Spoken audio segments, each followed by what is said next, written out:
முக்கியமா இந்த பேப்பர் வைக்கிறதுக்கு அது ஆமாங்க ஆமாங்க. என்னன்னா பொதுவாகவே இந்த சப்பாத்தி செஞ்சா என்ன பண்ணுவாங்க, அந்த காலத்துல இந்த வசதிலாம் கிடையாதுல்ல, அதனால என்ன பண்ணுவாங்க தெரியுங்களா, இந்த மாதிரி ஒரு கிண்ணம் எடுத்துப்பாங்க.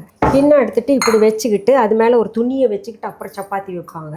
ஏன்னா அந்த வடிஞ்சு தண்ணி இதுல போயிருமா. ஓ வேர்வை தண்ணி மாதிரி வடியும் இல்ல, அப்ப அது என்ன சப்பாத்தி ஒரு மாதிரி ஆயிரும்னு சொல்லிட்டு எங்க பாட்டி இவங்க எல்லாம் செஞ்சதை நான் பார்த்திருக்கேன். இப்ப அதெல்லாம் இல்ல, இதை உருவமா ஒண்ணு எடுத்தோமா அந்த ஹாட் பேக்ல வச்சோமா, அப்ப அது இல்லதானுங்க. ஒரு ஃபில்டர் மாதிரி இது. ஆமா, இது ஒரு ஃபில்டர் மாதிரி இது. டம்ளர்ஸ் நல்லா நிறைய இருக்கு. ஆமா, ஊர்ல இருக்கக்கூடிய கிராமத்து பெரியவங்க எல்லாம் சேர்ந்து கச்சேரி புக் பண்றதுக்கு வருவாங்க. அப்ப எல்லாம் தடுமாறக்கூடாதுன்றதுக்காக இது வெங்காயம், பூண்டு, இங்க நாங்க அதிகமா பூண்டு சட்னி எல்லாம் யூஸ் பண்ணுவோங்க. அதனால பூண்டு நிறைய வாங்கி அப்பப்ப காய வச்சு எடுத்து வச்சுக்கிறது. பொதுவாவே நம்ம பாட்டி காலத்துல எல்லாம் அந்த கல்லுல திருகையில இதுல அரைச்சது இது அரைச்சது நான் இப்போ இது அரைக்கலாம் இல்லையா?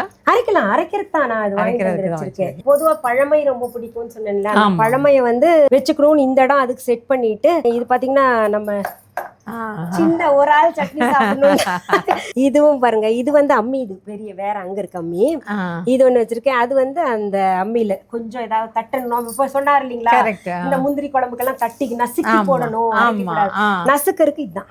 ஓ, இங்கே வந்து நீங்க ஆமா இஞ்சி டீ போடுறதுக்கெல்லாம் இங்கே நசுக்கி. ஆமா, தண்ணி இங்கேயே கழுவி இங்கேயே போடுறதுக்கு. இந்த கல்லுல என்ன இதுல நம்ம சமைக்கலாங்க. செட்டிநாடு போனீங்கன்னா இன்னும் இங்கதான் கூட்டு கல் சட்டி, கல் சட்டிம்பாங்க இல்லையா, ரொம்ப ஃபேமஸ். ஆமா ஆமா.